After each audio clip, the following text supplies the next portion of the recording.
It's showtime. Hello, everyone, and welcome to another episode of the Otumba Adams Show. My name is Adam Solwafemilajide, and you are welcome specially. Today is the 18th day in the month of September, and this is the episode 174, and it's a pleasure having you here. For those of you that were actually expecting me to be live yesterday and didn't get to see me, well, I was at an Owambe yesterday. Like, Nigerian parties are always the best. I was at a friend's family member's wedding, and yeah, it was a great event for me. Like, I actually enjoyed myself yesterday, and I was too tired as at the time I got home. So I hope your weekend has been great. I hope you have been doing well in your own field, in your own endeavors, and life has been treating you fairly. If this is the first time of you being a part of the Otumba Adams Show, this is where we talk about entrepreneurship, business, leadership, and your freelance journey. And today's episode, we will be looking at a section of freelancing, one of the ways that you can actually make money from writing. All right. So that's what we'll be doing. But if you're out there, you'd like to say hello to me. All right. If you're watching live, just put your name, your location, and also tell me what you love about the show. I would very much appreciate it.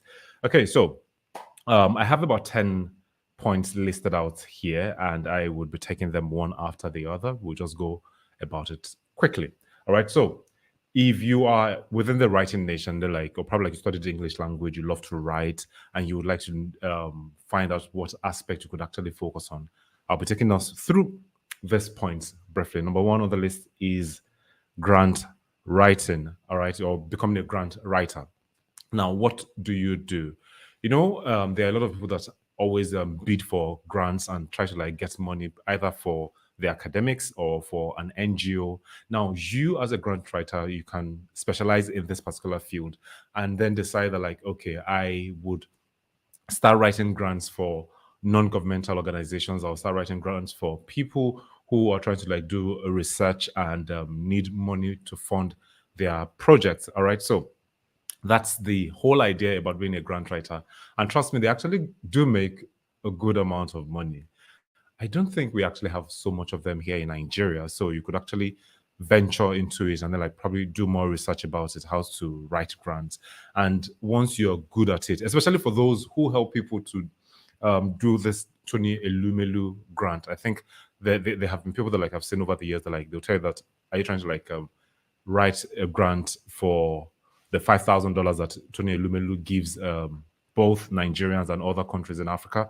They would help you to write it. I think for a token fee, I don't know. But if you're good at it, or if you could probably learn it, this is one way you could actually earn money over time. That's number one on the list. Number two on the list is web content writer. All right. Now we are in a digital age whereby literally everybody wants to have a website these days. If you have a business, you would want to have a website. If you have an idea in your head that like you want people to know about, you would want to have a website. And being a web content writer basically means that everything that has to do with the text on the page or on the website, you are the one that gets to handle it, both for the pages, and also you could also decide that like, okay, I want to be a blog writer for the company as well. All right. So everything basically that has to do with the content of that website, that is going to be your job. That's going to be your role. And they actually do pay people good money to become web content, because literally every day thousands of websites are created and people are looking for people who would actually help them to write the content of their website in such a way that like people would enjoy reading it. So that's number two. Number three on my list is becoming a copywriter. Now, this is one spot that I actually do enjoy, because the art of copywriting basically is you trying to like cajole people to wanting to like buy a particular product, all right, from a company. So what you as a copywriter does is that like you write everything that would make people, I've already said it, literally make people to take actions and then like buy the company's products. This is fun because every internet marketer out there actually needs this. Everybody needs to become a copywriter, and you would probably like go through a lot of pages, a lot of websites, and you would see that like, nah, their copy is not really done well. And you as a copywriter can actually decide that like, hey, or if you want to venture into copywriting rather, you can say that like, let me learn what it takes to become a copywriter. Let me take courses and then start practicing. You could actually take on free jobs, and before you know it, you become a master. Start bidding for jobs with companies and the likes, and then you get to grow. All right. So that's number 3, becoming a copywriter. The next part is technical writer. Now, what does a technical writer do? Let's say a company create a product, right, that is very, very technical, and they need someone that can actually break those things down in simple words, in the form of how-to guides or manuals, right? Let's say you buy a product from a company and then you're wondering that like, hey, how can I actually use this product properly?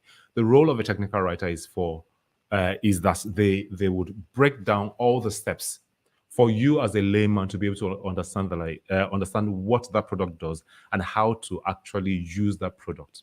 Well, not really what product, but how to use the product. Yes, that's a technical writer. How to use the product properly. Okay, so that's the role of a technical writer. I can see somebody liking me on Facebook. Thank you very much for liking. If you want to say hello to me, I would really enjoy you saying hi right now. All right, so the next part is being a transcription writer.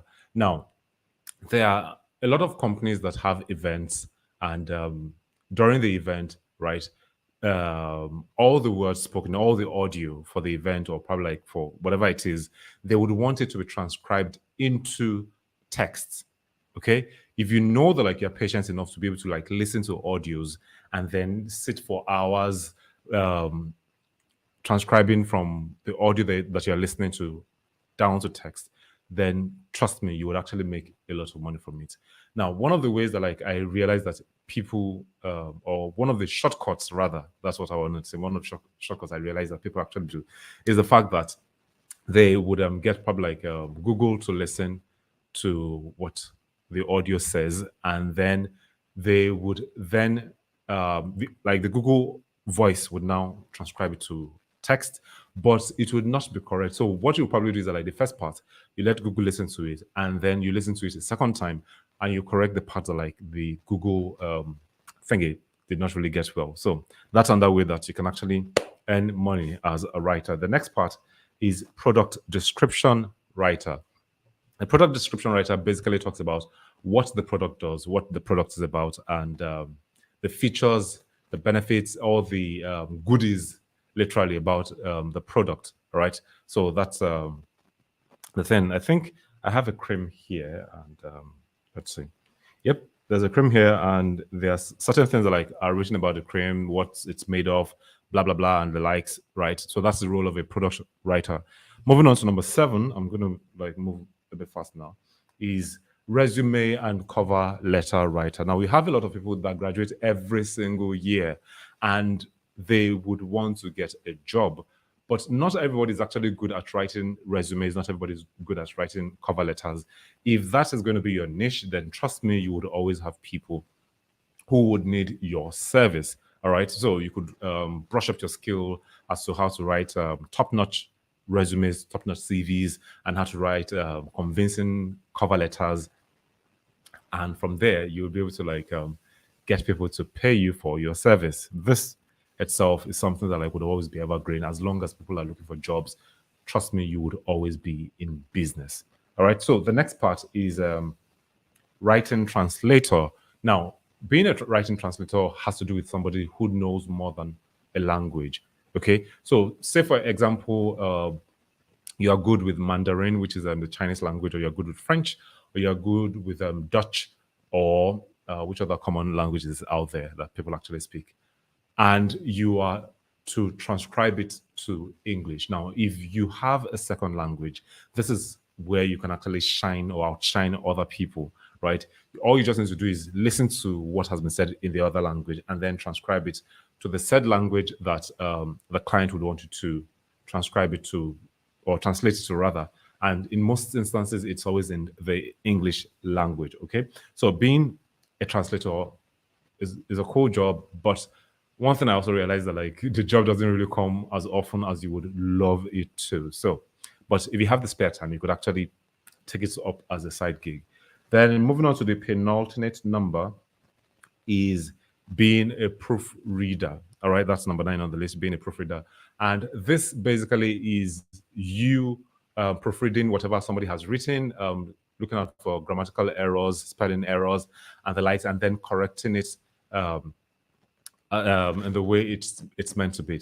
These days, people actually use a lot of softwares like Grammarly, QuiltBox. If you have the premium package, to be able to like to be able to like proofread what has been written and then correct what needs to be corrected. It's easy if you have the premium version, and yeah, you could do it for people on Fiverr. People actually give a lot of people this gig because they don't really have the time to be able to like proofread what they've written. They want more time in their hands, so they outsource it to somebody else, and the person gets it done, and voila, you submit, and that's it. Then the very last point that I have is being a ghostwriter. Being a ghostwriter basically is like you are writing on behalf of other people, meaning that like by the time you submit the job is no longer yours. What you've written is no longer yours. It is going to be in the name of the person that you wrote it for. All right. People, especially celebrities, right? They really do not have the time to actually write all the things that like we read most times. They always get a ghostwriter. But the beauty about it is that like the ghostwriter tends to or would interview the celebrity or whoever it is that like needs the service of a ghostwriter, right? And then from there, they would know what the person would like, have an idea how the tonality should be, how the writing style should be, and then the person will get down to business. And then once they are done with the job, once it has been proofread and then it has been confirmed that like, okay, the job is great, then the work will be transferred to the person that outsourced the job or gave out the job. And that work would then be in the name of that person that paid for the service. So if you feel that like you can actually become a ghostwriter, right? It's a venture that like, or it's a niche that you could actually go into. So I'm quickly going to take the points again. I said number 1 on the list is becoming a grant writer. Number 2 is web content writer. Number 3 is becoming a copywriter. Number 4 is a technical writer. Number 5 is transcription writer. Number 6 is product description writer. Number 7 is resume and cover letter writer. Number 8 is writing translator. Number 9 is proofreader. And the last but not least is becoming a ghost writer. Now, you could decide to become any of these writers, and trust me, you would be able to earn money as both a freelancer and also someone who's employed by a company to work with them. And this brings us to the end of today's episode. I hope you guys have been able to learn something tangible. All right. If you're out there, please make sure to like, subscribe, and share this video with a loved one. Tell somebody about the video because it would help both of us. I would be helping someone out there to become better in their lives, with their lives rather. And the traction that it brings to me also would help the channel to grow. Okay, so on this note, I would like to say thank you for sticking around, and my name remains Adam Toluwafemi Olajide, and I'll see you again this coming week by the grace of God. And as I always say, be the best version God has created you to be, and enjoy.